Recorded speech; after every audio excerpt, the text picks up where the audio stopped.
Because they may not like having their work examined by others, or because they just aren't open-minded, some teachers may feel uneasy about teaching as inquiry.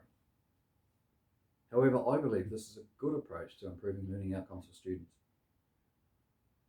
I've just finished my Bachelor's of Primary Teaching degree, and while I'm yet to be employed in a full-time teaching position, this does not mean that I haven't yet practiced teaching as inquiry. I have used such a framework previously to help refine my teaching practice and build my teaching knowledge. For instance, when I was a karate instructor. As an instructor, I was responsible for teaching a group of young learners how to perform kata. Kata is a set of around 20 moves that students must memorise and perform sequentially. Within this set of moves, I found one move in particular difficult to learn, or should I say, tricky to teach. Each time I taught this move, I'd ask myself, why don't they get it? And then that night I'd ask myself, how am I going to teach this move so that my students do get it? Finding answers to these questions required me to ask a question of myself, a question that tends to make teachers shift in their seats and feel a little unsettled. Why is my teaching not effective? This is a difficult question to face.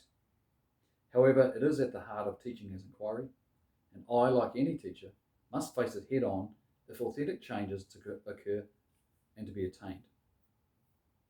As I look back on this period of teaching, and with the help of my recent studies, I can see that I demonstrated certain qualities and attitudes that underpin the success of the model of teaching as inquiry, such as an open mind and being willing to consider teaching approaches that challenge my beliefs about teaching.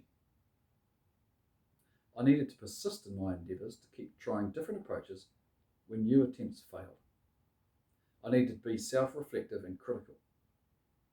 When further questions arose along the way, such as what do my students struggle with and what way is easiest for them to learn, I needed to be empathetic to the position of others. Such rigorous questioning may tend to intimidate and put teachers off, but improving teaching and learning outcomes is dependent on such questioning.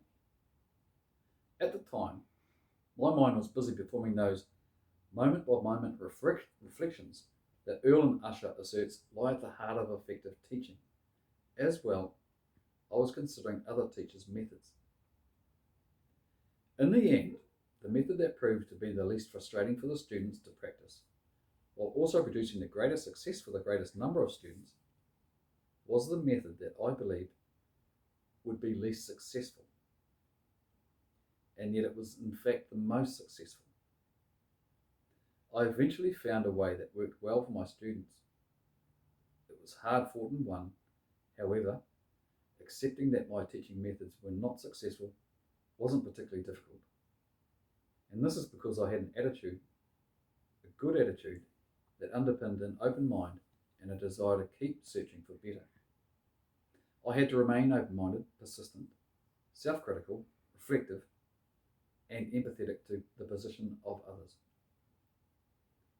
Teaching as inquiry as a process is all about being willing to take risks, to be wrong, to fail in your endeavours, and then change direction and start again.